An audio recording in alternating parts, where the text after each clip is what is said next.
Now turn up.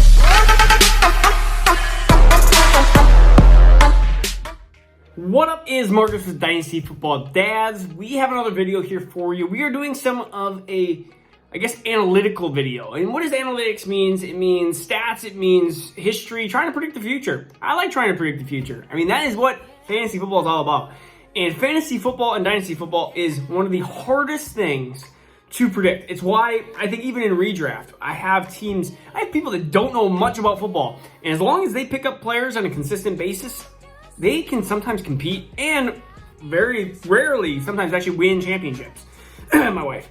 All right, anyways.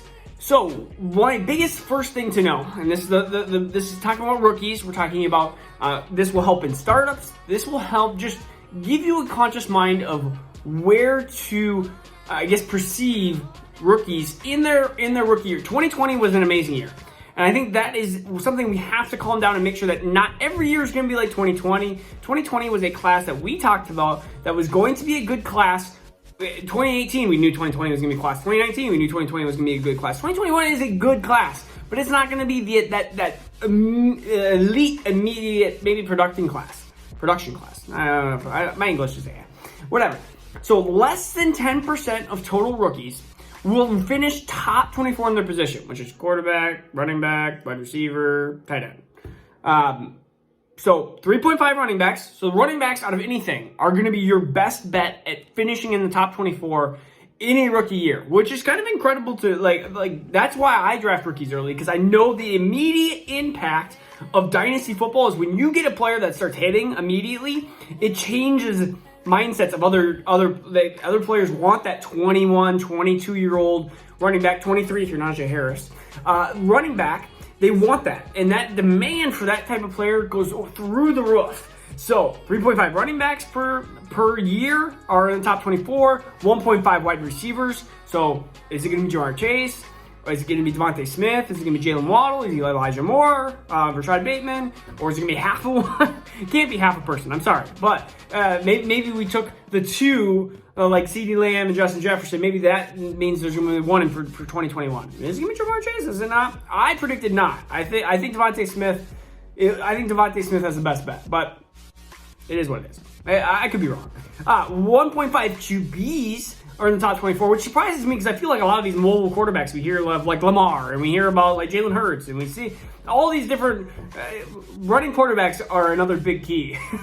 they're like cheat codes. But anyways, 1.5 QBs and 2 tight ends finished in the top 24, which Kyle Pitts, come on, you're top 24. Now, will Pat Freiermuth or Brevin Jordan, will they be top 24? That is still yet to be determined. Just know that the critical point just a critical point to know is that running backs, that rookies are not going to perform maybe to your expectations that you want.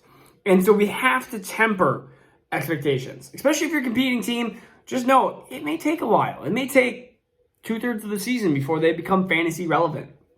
So I always say, make sure you know that what you're planning with production. All right, next one. I was kind of mumbling there. Super flex QB is king. We already know this, but I think it's just more of an emphasis point that QBs, there's multiple points.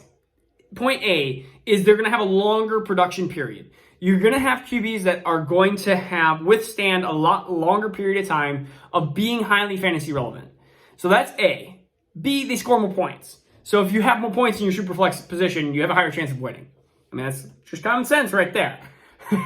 So the QB1 has averaged 350 points the last 5 years. The RB1 has scored 281 points. So again, 30 points, you're talking about 2 points per game. And the wide receiver one at 276. So again, you're talking about 2-ish points per game. And one of the big things that we have to understand is if you have a quarterback that finished as a QB1 and they play at least 14 games, they are going to be a quarterback one, so top 12, 68% of the time again.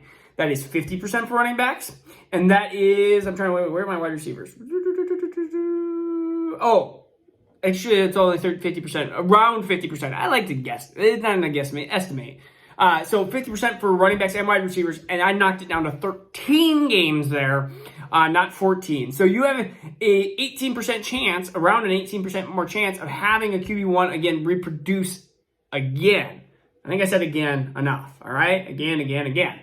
So, super flex, quarterback is king. That's why we talk about, man, people talk, I'm like, you're a running back lover in 1 QB. Yeah, I am. And you're a QB lover in super flex. I feel like I have done enough analytics and strategy and through this stuff, and it's like, I just see where people may have a little bit of a blind spot, and I try to fix that. Everyone has a blind spot. And I see analytics, and sometimes analytics push over kind of tape and stuff like that, and whatever it is. But that's what it is. If you're new to the channel, and you made it this far, congratulations. We have a Jerry Judy free signed jersey. When we hit 1,000, which will be here soon, we'll be giving that away to you. And if you are not a Patreon person, or if you, hopefully you like this Vikings football. It's going to be, signed Vikings football.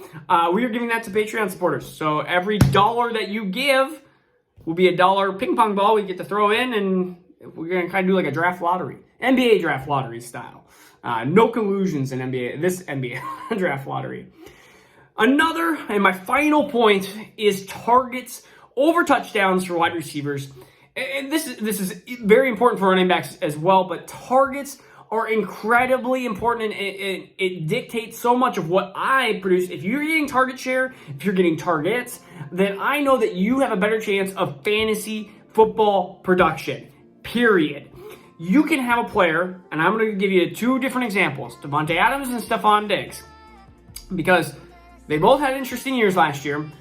We have Davante Adams in 2020 had 149 targets. 149. Stephon Diggs had 166. What do you think the touchdown rate was there? It was 18 and it was 8. That's a pretty big difference. But what am I looking into next year? Targets. So Stephon Diggs is going to have probably a better up year. He might have 10, 11 touchdowns if he has 166 targets. Davante Adams will not have, well, he could, but I'm saying he's very, very, very unlikely he's going to have 18 touchdowns again. He may have, again, 10, 11. So the only reason why his Davante Adams value is kind of low right now, considering is because Aaron Rodgers might be leaving and he might be gone, and then Adams wants to maybe play with Derek Carr, blah, blah, blah, blah, blah. Just love the drama here. So just know, targets are the big thing. It's why Allen Robinson's big for me. It's why even Chris Godwin pre-Antonio Brown was big for me, because Chris Godwin had a lot of target share. Targets, they're indicative of what fantasy football production is. And so if it's the best, touchdowns are going to be tricky because they can fluctuate so much. Even the greatest touchdown performers like Randy Moss, they had years that were way up and years that were just kind of down. So know that it is incredibly important to look at targets versus touchdowns when it comes to wide receivers. And even when it comes to running backs too. If you're getting a lot of touchdowns through the air as a running back, then you're probably going to have a little bit less if your target share is not high. Sometimes people get like 30 targets and 5 touchdowns. And you're like, probably not going to keep up. That's not going to keep up. All right? So again, this is Marcus Dynasty Fun Dads. I will see you tomorrow. Peace out and take care, everyone. Now turn up.